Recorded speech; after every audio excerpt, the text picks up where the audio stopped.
महाराष्ट्राच्या आराध्य दैवत छत्रपती शिवराय, राष्ट्रमाता, राज्यमाता, मासाहेब जिजाऊ, भारतरत्न डॉक्टर बाबासाहेब आंबेडकर या सर्वांच्या स्मृतीला अभिवादन करतो। आज राधाई फाउंडेशन चिपळूण यांचा प्रथम वर्धापन दिन आहे। त्या निमित्ताने आपण महाराष्ट्र लोकाधिकार समिती आणि छावा मराठा योद्धा संघटना यांच्या संयुक्त विद्यमानाने चिपळूणमध्ये जी मोकाट जनावरं फिरत आहेत त्यांचं रेस्क्यू करण्याचं काम आपण हाती घेतलेलं आहे। हा उपक्रम आपण घेण्यामागचं कारण असं आहे की वारंवार आपण प्रसारमाध्यमातून बघतोय की जे अपघात होत आहेत ह्याच्यामध्ये काही जी मुकी जनावरं आहेत त्यांनाही त्रास होतोय किंवा काही जे प्रवास करणारे प्रवासी आहेत त्यांचे पण ह्याच्यामध्ये जीवघेणे प्रकार चालू आहेत। आता मध्यंतरी तिथे चिपळूणमध्ये बहादूरशेख नाक्यामध्ये पण एक प्रकार असा घडला होता, पण कोणी त्या गोष्टीची दखल घेताना आपल्याला इथे दिसत नाही। हे काम आज राधाई फाउंडेशनने हाती घेतलेलं आहे। त्यांना आम्ही सर्वजण साथ देत आहोत आणि आम्हाला प्रशासनाची पण ह्याच्यामध्ये आता पशुवैद्यकीय अधिकारी आपल्याकडे आलेले आहेत, नगरपालिकेने आपल्याला साथ दिलेली आहे या ह्याच्यामध्ये। आणि आत्ता चिपळूणमध्ये नुकतंच इन्स्पेक्शन चिपळूण पोलीस स्टेशनचं पार पडलं। त्या ह्याच्यामध्ये आमच्या राधाई फाउंडेशनच्या संस्थापक अध्यक्ष राधाताई लवेकर यांनी स्वतः SP साहेबांना पण ह्या गोष्टीचं निवेदन दिलं होतं।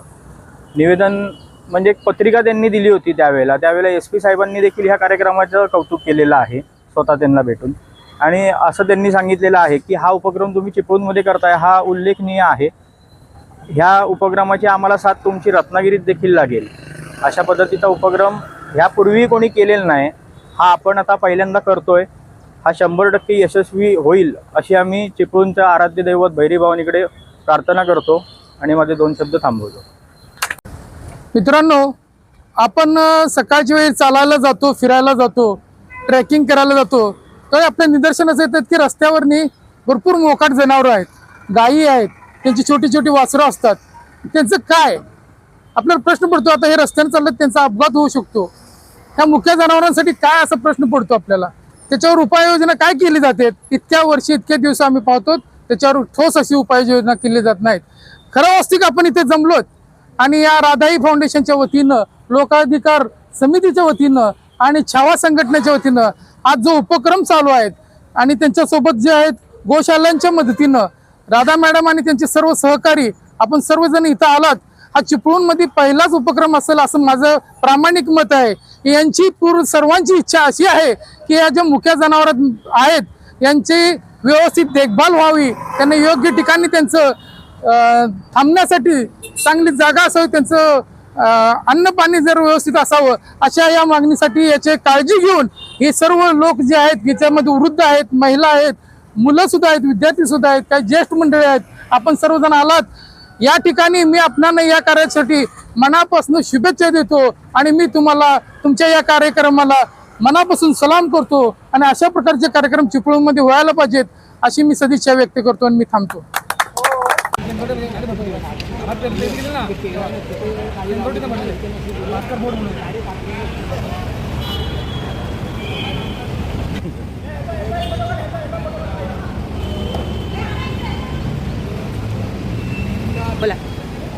काय सगळं हायवेवरती गुरं पडलेले असतात, ट्रॅफिकला प्रचंड प्रमाणात हाल होतात, पण ज्या मालकाच्या त्यांना वारंवार सांगून देखील ते मालक लोक कोणत्या गुरांना मालक आहे की नाही आहे हेच काही चिंता पडते। आणि एखादा गुरु ॲक्सिडेंटमध्ये मिळाला की तो मालक पैसे वसुललेले हजर होतो, तर त्यापेक्षा ते गोशाळेत गुरं व्यवस्थित राहतील आणि ज्याची गुरं असतील त्यांनी गोशाळेत येऊन जावं, विषय मिटला। त्यासाठी कुणी अडकटी आणू नये गुरं नेताना।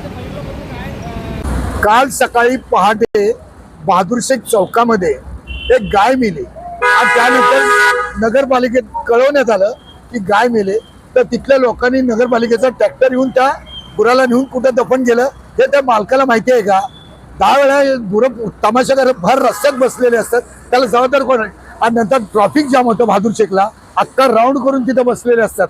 तर त्यासाठी तात्काळ गोशाळेने ह्याच्यावर तात्काळ कंप्लेंट करतो आम्ही, गोशाळेला सांगतो की हे गुरं उचलून न्या आणि जे गुरु कोण मागवलेलं ना त्याच्यावर कायदेशीर दंड ठोका आणि त्याच्यानंतरच त्यांच्या हातात गुरं द्या, म्हणजे दुसऱ्यांदा रस्त्यावर गुरं सोडणार नाहीत आणि ॲक्सिडेंटचे प्रमाण नक्की कमी होतील। पण हे आपल्या एकट्याचंच अभियान नाही, हे सर्वांनी पुढे न्यावं अशी आपली प्रामाणिक इच्छा आहे। कारण हे एकट्याने म्हणजे बदलून हा बदल घडणार नाही, पुढे पण सगळ्या संस्था किंवा जे काय असतील त्यांनी हा पुढपर्यंत न्यावं। आम्ही नगरपालिकेला निवेदन देखील देणार आहे की हे खरं पहिलं त्यांनीच करायला पाहिजे होतं, पण नगरपालिकेचं झालेलं दुर्लक्ष आणि आपण घेतलेलं म्हणजे म्हणतात ना एक पाऊल पुढे, त्यांनी तरी ते पाऊल पुढपर्यंत न्यावं. तुमच्या कार्याला खूप खूप शुभेच्छा आहेत. आणि आपण इथे एक जागरूक नागरिक आहात चिपळूणचे, याचं मी प्रत्यक्ष अनुभव घेतलेला आहे. मी ज्यावेळी इथं आंदोलनाला उभारलो होतो त्याच भगिनी आहेत, यांनी माझी जात बघितलेली नाही, मी कोणत्या जातीचा, पण त्यांनी माणुसकी ही जात उभारून त्या स्वतः माझ्याशी आल्या की तुम्हाला पाठिंबा दिला, त्यांची स्वतःची छत्री मला दिली भिजू नका म्हणून. अशा माणसासाठी आम्ही वेळ काढायलाच पाहिजे, म्हणून मी सुट्टी काढून तुम्हाला वेळ देण्यासाठी आलो. अरे वा, थँक्यू. म्हणजे तुम्ही आहात ना आमच्यावर. नक्की नक्की.